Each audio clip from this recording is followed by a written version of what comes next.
What'd you think when I decided I wanted to get into house flipping? I've always said, whatever you want to do, I'll support you from day one and until now. And it's never been like a second thought for me, like, oh, should you do this? Should you not do this? It was just like, I think we have so much trust, and I just believed in your spirit and how you do things that it was like, all right, on to the next thing.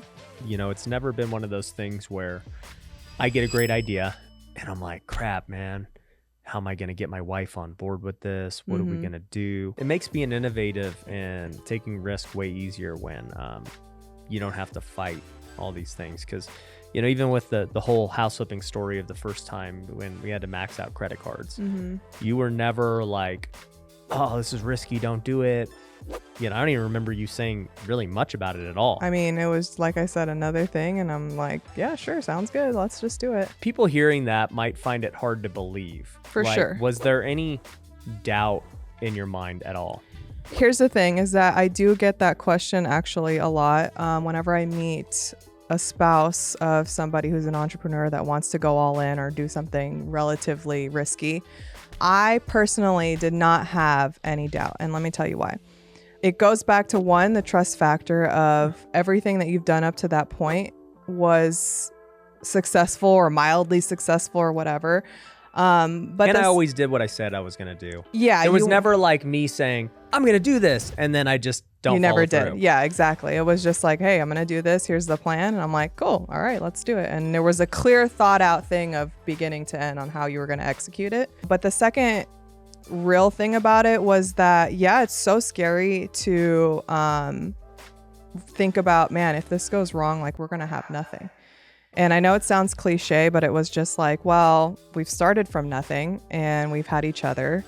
If we end up back at nothing, we'll still have each other. If that's like what's going to go wrong in this situation, it's all good. So that's the mindset that I've always had with even up to this point, is that if we really lost everything or just a company went so south that we had to sell everything, it's like, well, we still have our family.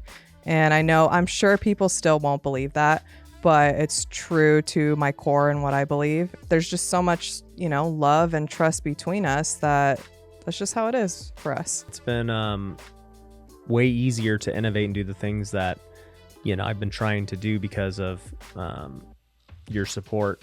Well, and let me say this too. I think when we did that, we were young. It was just us two. So who cares if we lost our, apartment or whatever? We can figure it out together. Now, if I had kids at that point, would I have doubts? Probably, yeah. Would I be afraid? For sure. But to be honest, I think I still would just say, let's do it. Coming from, we didn't have a lot. There's nothing to lose, right? Exactly, yeah. When today you go and lose it all, it's different. You got accustomed to this lifestyle and you have a lot to lose, and you took a risk and lost, and now you're down. Whenever I hear people who have like nothing, and they're like, oh, I'm scared to take the risk. I'm like, what do you mean? Yeah. What are you thinking? You have nothing to lose. Your life sucks right now. Right. You're going to go back to right where you're at. Yeah. Now, if you get further along in life and your life's pretty good and you're happy, yeah, it might not make sense to take such a crazy risk. Mm-hmm. I think for us, the hardest time was in 2019 as, my business is scaled. We are making great money. We're millionaires. And, we have James. Mm-hmm. And a lot of people may know this story, but James, my son, was born 2 months premature. We didn't know if he was going to make it or not. And when he was born, he had to spend 2 months in the NICU. Mm-hmm. We get him back. We don't know how to be parents, really. Scary. It was a scary time. Very scary, and then just less than a year later, he bumps his head. He has a brain bleed. He has to go in emergency brain surgery on Christmas Eve. Mm-hmm. Once again, we don't know if he's going to make it. And, he pulls through. And that's our first year as parents. I know. Thinking about it and just looking back, when you just like say it like that and talk about it, it's like, dang, we had a tough first year. And we, are fortunate enough that we haven't had like any problems in our marriage or anything. But I feel like that time really was like, okay, this is a testament of how we can support each other through something that's really just out of our control. There was nothing we could do as parents to, as people, as human, I mean, Yeah. as anything. We literally could not do one thing about the situation. yeah. And it was solely because we had to put our faith in God that we just got through all of that. And I'll say it was also the roughest year ever for me in business because I was coming off my best year ever up to that point in 2018. And then, have a down year. We lose a bunch of money on bad deals with flips. My son's born. Mindy's having troubles being a stay-at-home mom now. You quit your job as a teacher for many years, and James has all these therapies and appointments and, all these special needs that he's got to go through. And I just remember you came to me one day and you were like, hey, I just don't feel like you're here enough for me. And I just sat there, and I could have taken it one way, which I know probably a lot of husbands would, where they're like, if they were in my position, they would say, well, what do you mean? Yeah. I'm here. I'm working. I'm supporting. We're making a lot of money.